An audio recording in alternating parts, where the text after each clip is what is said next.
আলহামদুলিল্লাহ আমাদের পুরোপুরি কাজ কমপ্লিট হয়ে গেছে। দেখেন আজকে সৌদি আরবে আপনাদেরকে ইলেকট্রিক কাজের একটা ধারণা দেব। যে আমি একটা ছোট একটা এই রুমটা কমপ্লিট করছি, ইলেকট্রিকের কাজগুলো করছিলাম। দেখাই এখানে যে বোর্ডের কানেকশন এবং কি ওয়্যার, আমি সবাই ঝড়বাতি লাইন এবং কি এখানে পানির লাইন সব কিছু করছি। এটা বাংলা টাকায় 1,00,000 টাকা কন্ট্রাক্ট নিয়েছিলাম। এরপরে ওই পাশে আছে দেখাই, এখানে একটা বেসিন হবে হাত ধোয়ার জন্য এবং কি এখানে হলো এই একটা টয়লেট বসবে, আর এই সাথে এখানে একটা শাওয়ার গোসল করার জন্য। টোটাল কাজটা আমি 1,00,000 টাকা দিয়ে দিয়েছি। এর আগে আমি এই 2 দিন কাজ করছিলাম, 2 দিনে এই ফাইভ সবগুলো কমপ্লিট করছি। আজকে আসছি এখানে ফিটিং এর কাজে। এখানে যে লাইট এবং কি বোর্ডগুলো বাকি আছে ওই বোর্ডগুলো ফিটিং করার জন্য যাবতীয় মাল যা লাগবে আমি সবকিছু কালকে রাত্রে রেডি করে রাখছি। এখন আজকে সকালে আসছি কাজ করার জন্য। আমার সাথে আছে মারুফ ভাই। বসবে না, প্রথমে ওইটার এই জায়গাটারে ক্লিন করতে হবে। ক্লিন করার পরে তারপরে এই সুইচটা বসাবো। আমি যখন করছি প্রথম 2 দিনে আমি 50,000 টাকা নিয়ে গেছিলাম, যেটা বাংলা টাকা। আজকে আসছি আর একদিন করলে ইনশাল্লাহ আমরা আর 50,000 টাকা আজকে নিয়ে যাব।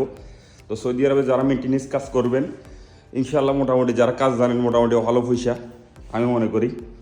সৌদি আরবে আপনারা যারা আসেন বলেন যে কাজ নাই কাজ নাই, দেখেন আমাদের মারুফ ভাই আসছে আজকে 6 মাস, কিন্তু নাই উনি মাসে 1,00,000 টাকা ইনকাম করতেছে। দেখেন যে কাজ নাই বলেন, অনেকে কাজ জানেন না, সেই জন্য আসলে সৌদি আরবে ইনকাম করতে পারেন না।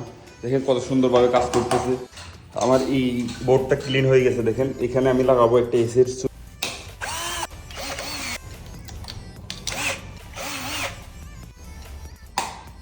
বোর্ডগুলো কেমন হয়েছে দেখেন, আপনারা কমেন্ট করে জানাবেন অবশ্যই। সৌদি উনি আসলে আমার খুবই ভালো একটা কাস্টমার, সেই জন্য আমার জন্য একটা ফ্যান নিয়ে আসছি, সময় যেন গরম না লাগে। অলরেডি আমাদের জন্য ঠান্ডা নিয়ে আসছে, 2টা মিরিন্ডা নিয়ে আসছে। দেখেন বলার আগে সব কিছু নিয়ে আসতেছে। দেখেন এটা সৌদি আরব খুবই ফেভারিট একটা ডিশ, মানুষ খায় এই মিরিন্ডাটা।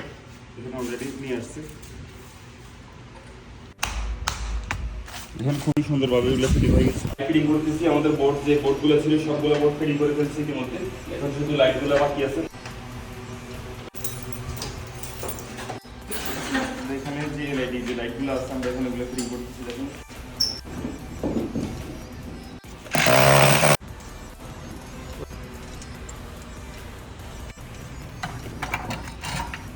ব্রেকার বসানো হয় নাই, সেই জন্য এখানে একটা ভিতরে মেন ব্রেকারের সাথে 100 অ্যাম্পিয়ারের যে এমসিবির সাথে আমি ব্যবহার করতেছি। এখানে 380, এখানে 3 ধরনের ভোল্টেজ আছে। আমি যদি আপনাদেরকে দেখাই, এখানে 110, 220 এবং কি 380।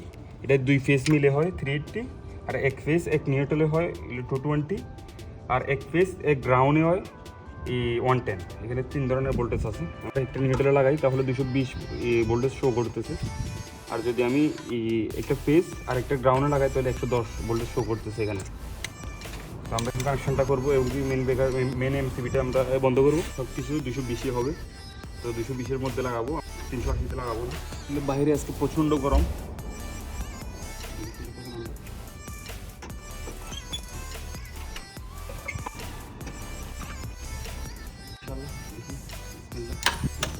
কোনো সমস্যা নেই।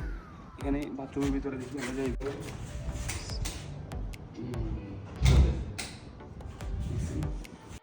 করে দেখি চলতেছে, মোটামুটি খুবই সুন্দর লাগতেছে, ভালোই আলো হয়েছে। আলহামদুলিল্লাহ আমাদের পুরোপুরি কাজ কমপ্লিট হয়ে গেছে। দেখেন এখন লাইট টাইট সব কিছুই জ্বলতেছে, আর এখানে কয়েকটা লাইট বাকি আছে। আজকে লেট হয়ে গেছে, ইনশাআল্লাহ এটা নেক্সট টাইম করার চেষ্টা করব। তো আজকের মতো এতটুকুই, সবাই ভালো থাকবেন, ইনশাআল্লাহ দেখা হবে পরবর্তী ভিডিওতে। তো যারা আমার চ্যানেলটা সাবস্ক্রাইব করেন নাই অবশ্যই চ্যানেলটা সাবস্ক্রাইব করে দিবেন এবং কি ফেসবুক পেজটা ফলো করে দিবেন। আল্লাহ হাফেজ।